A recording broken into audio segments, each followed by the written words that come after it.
தமிழக வெற்றி கழகம் விஜய் வந்து இந்த 26 தேர்தலில் ஒரு தாக்கத்தை ஏற்படுத்துவாங்க. இன்னொரு ஓட்டாக மாறுமா அப்படின்றது தெரியல. நீங்க என்ன சொல்லியிருக்கீங்க? இப்போ செங்கோட்டையன் போயிருக்கிறதுனால அந்த பேக்கப் அந்த இது தாக்கம் வந்து அதிகரிக்கணும். அதனால ஒரு மாஸ் அப் சேஞ்ச் எல்லாம் ஒன்றும் வராது. அவர் போறதுனால ஒன்றும் அண்ணா திராவிட முன்னேற்ற கழகத்துக்கு வாடிக்கையா வர வாக்காளர்கள் எல்லாம் ஒன்றும் கூட்டிட்டு போல. ஆனா அவருக்கு எக்ஸ்பீரியன்ஸ் இருக்குன்றது முழுமையா ஏத்துக்கிறேன். அவர் வந்து ஒரு 50 வருஷம் அரசியல் இருந்திருக்காரு, 9 வருடம் எம்எல்ஏ வந்திருக்காரு, ஒரு எக்ஸ்பீரியன்ஸ் கூட்டு போறாரு. எக்ஸ்பீரியன்ஸ் வந்து அவரோட எக்ஸ்பீரியன்ஸ் வந்து டெஃபினட்டா இந்த ஆர்கனைசேஷனுக்கு ஒரு பிளஸ் தான். ஏன்னா இந்த ஆர்கனைசேஷன்ல எக்ஸ்பீரியன்ஸ் ஆன ஆட்கள் யாருமே கிடையாது.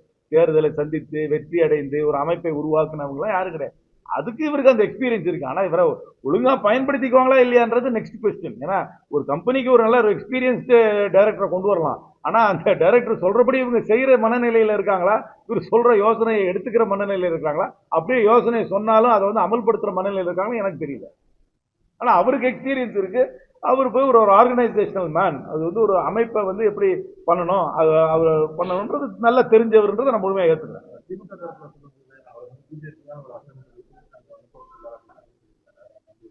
அது எனக்கு தெரியாது. அவர் என்ன அவருக்கு அண்ணா வந்து டெஃபினட்டா அண்ணா திமுக ஒரு மைனஸ். ஏன்னா ஒரு எக்ஸ்பீரியன்ஸ் ஒரு பகுதியிலேருந்து போறாரு. அதுல இருந்து இன்னொரு ஆர்கனைசேஷன்ல போய் சேர்றதுனால அந்த ஆர்கனைசேஷன் பெனிஃபிட். ஆனா இந்த புதுசா சேர்ந்திருக்கிற கட்சி அவரை ஒழுங்கா பயன்படுத்திக் கொள்ளுமா, அவருக்கு முழு அதிகாரம் கொடுக்குமா, இல்ல அவர் சொல்றபடி அவங்க நடந்துக்குவாங்களா எனக்கு சொல்ல தெரியும்.